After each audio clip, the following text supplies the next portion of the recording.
Hi you guys, I'm Cheyenne and welcome to my channel. So in this video, I want to talk about my favorite apps that I use to study Japanese. These are just based on my own personal preference and my learning style. So without further ado, let's get straight into it. So let's start with my favorite app, which is LingoDeer. LingoDeer is a language app that's similar to Duolingo, but in my opinion is much better. If you're a non-English speaker that wants to learn Japanese, there's an option for you to study in different languages. My favorite feature in the app is the grammar section. Not only do you get to study the vocabulary words for each topic, but you can study the sentences as well. バナナは青い色ではありません。バナナは青い色ではありません。バナナは青い色ではありません。For me, grammar and sentence structure is the hardest part of learning Japanese, so this feature really comes in handy. There's another feature called Story where you can practice reading and speaking. I love the speaking feature because you can hear how you sound and test your pronunciation skills. こんにちは、さくらです。私は先生です。の人は関くんです。関くんは先生ではありません。歯医者です。私たちはいい友達です。あなたのお仕事は何ですか?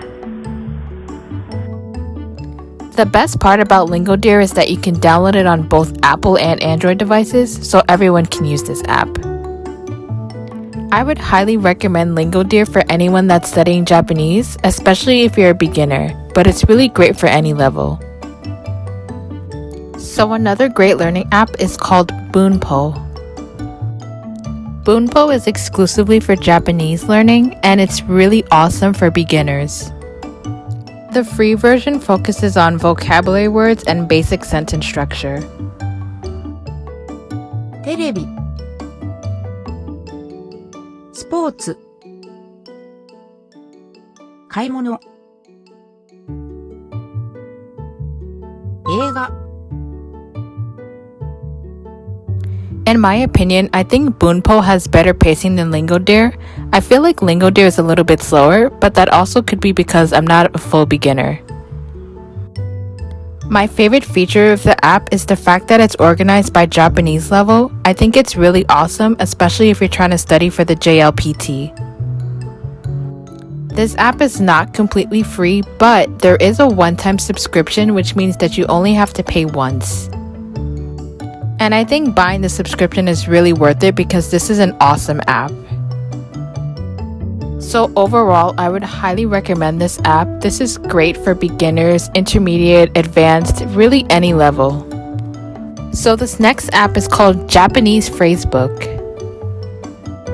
It's basically just an app with different topics and common phrases. What I really love about this app is that the phrases are pronounced by an actual Japanese person and not just a robotic voice. I will say though that there is a one-time price of $4.99, which is really not that bad, and I think it's worth it in my opinion. Also, this app works on both Apple and iPhone. Again, this is another app that's 10 out of 10 and I would highly recommend it. So the next app that I want to talk about is called Shirabe Jisho. This app is basically a digital Japanese dictionary. You can search for words in English or Japanese. My favorite part of the app is the common words section. If you want to know the most important and relevant words to learn, then this app is for you. The best part about this app is that it's completely free and there are no ads on it. Unfortunately though, this app is only for iPhone, but there is an alternative dictionary app on Android called Takoboto. This is such an excellent app that I would give it an 11 out of 10. Now let's move on to another app called Voiky. It's an app where you can watch videos in Japanese with subtitles. This app is mainly for people that already have a foundation in Japanese, so if you already know Hiragana and Katakana, this is a great app for you. So Voiky has a bunch of different categories where you can watch TED Talks, you can watch cooking, you can watch anime. There's a lot of cool videos that you can look at. And when you watch a video, you can see the Japanese subtitles and the English translation. You can also use Romanji if you want. A really cool feature that I like is practicing the vocab words and phrases from the videos. Also, they categorize the vocab words by difficulty level. So I will say that the free version of this app only allows you to watch 2 videos per day. And even though I bought the premium version, I honestly wouldn't recommend doing that. You can just search for the videos on YouTube if you really want to watch it. One complaint that I have is the search function. It's really hard to search for videos, and so you're kind of stuck with just browsing and searching through videos instead of trying to find stuff that you actually want to watch. So overall, I would say this app is pretty decent. It serves its purpose, and that's why I'm still using it. Another app that I love using is called Easy Japanese. This app has news articles that you can read in Japanese. And if you can't read kanji, it has Hiragana. Also, they can read out loud for you. I would say this app is mainly for people that already know Hiragana and Katakana because it's not in Romanji at all. Also, it's okay if you don't know a lot of vocab words because you can actually click on each word and you can get the definition and pronunciation. Not only can you read articles on this app, but you can also watch videos like music videos or entertainment, and you can listen to podcasts as well. My favorite feature in the app is JLPT, where you can actually take practice tests for free. There's even a built-in dictionary where you can search for words and sentences. If you're trying to be fluent in Japanese, this is a really great app for you. This app is also for Apple and Android devices, which is really great. Another app that I love is Quizlet. Quizlet is a flashcard website where people can make their own flashcards. My favorite feature is the learning feature because it helps with my memory and understanding. I like to input index cards from words that I've learned in school and from my textbook. I also study from words that I learned on LingoDeer.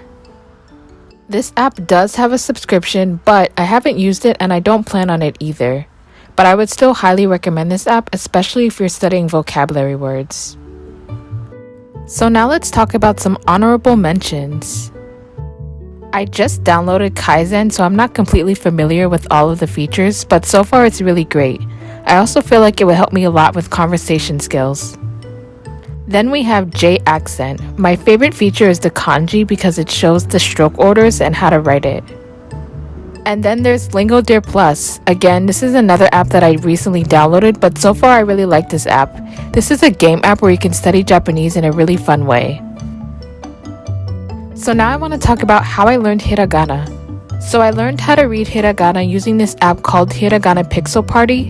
In essence, it's a rhythm game app to help with reading and listening.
So these are my favorite apps so far.